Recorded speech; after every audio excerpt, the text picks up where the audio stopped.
Hello everybody and welcome to another top 5 records video and another video in my series with regard to this book, 1001 Albums You Must Hear Before You Die. This book is but one of my guidelines in finding new records.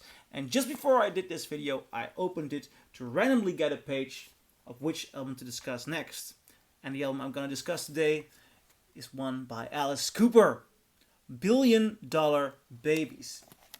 Now, I was lucky enough to find, about a year ago, 1.5 years ago, a first UK pressing of this album, which is beautiful, beautiful sounding.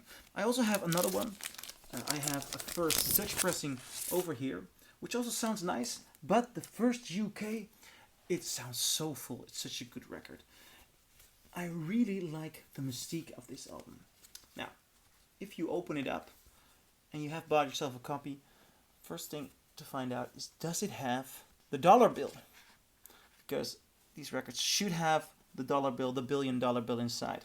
Then there is another interesting story with regard to the inner sleeve. If you look at this picture, there's a sad horror story about it. The band went to a hospital to get this picture taken with a baby.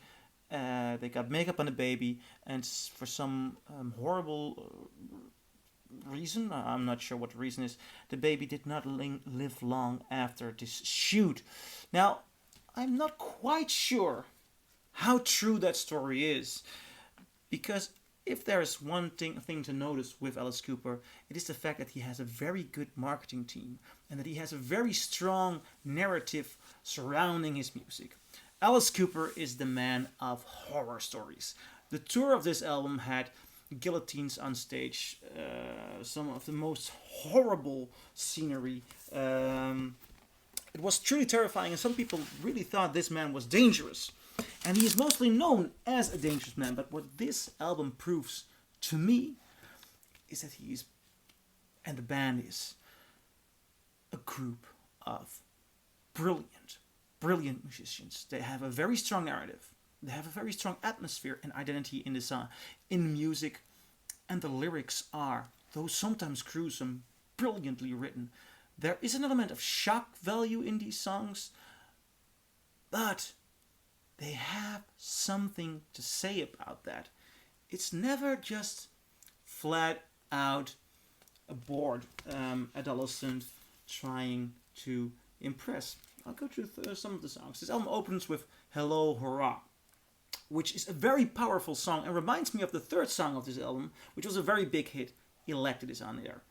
Both Hello Hurrah and Elected have this no-nonsense young man being there, getting on top of things, arrogance, bravado, but with such a beautiful sound. Now, this album was produced by Bob Ezrin, who would later on produce albums like Berlin by Lou Reed and Pink Floyd's The Wall. He has a very dark sound, but there's also something in his production qualities that makes the narrative come to live.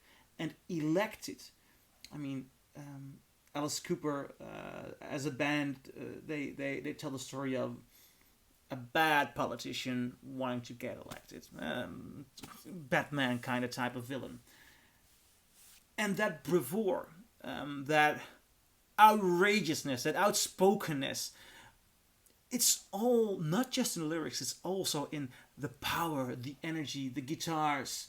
After that you get a song Billion Dollar Babies, which is a beautiful, beautiful duet. You might not notice it the first time, because the other singer is, I believe, one of the band members. I'm not sure about that. Not a big name or something, but it has a beautiful answering quality to it. And it is a very good, driving, forceful, strong song. Side 2 opens with No More Mr. Nice Guy, which I really, really enjoy. Very playful lyrics, almost cartoon-like lyrics, which are not... It stands out on this album. Most of the lyrics are direct and dark. I think No More Mr. Nice Guy is the most playful, cartoonish of the lyrics. Now, a beautiful song like Sick Thing, Marianne, very beautiful small song. But then, for me, the best song on this album is the last one, I Love the Dead. which is a gruesome epic written by Bob Ezrin and yeah, it says Alice Cooper.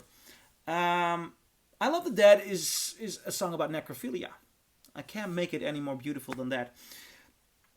And it's dark, it's confronting, but it has a way of building up.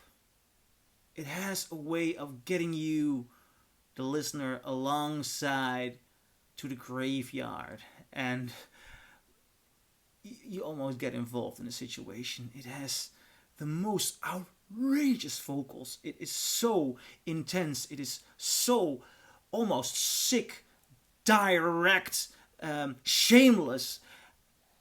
Nevertheless, melody-wise, musical-wise, it's also so gorgeous.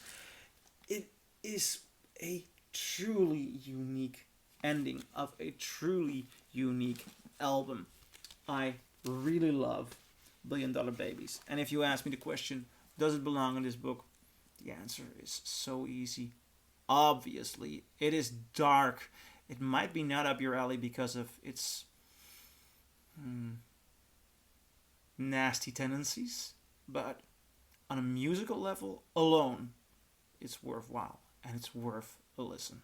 So, does it belong in 1001 Albums You Must Hear Before You Die? It definitely does.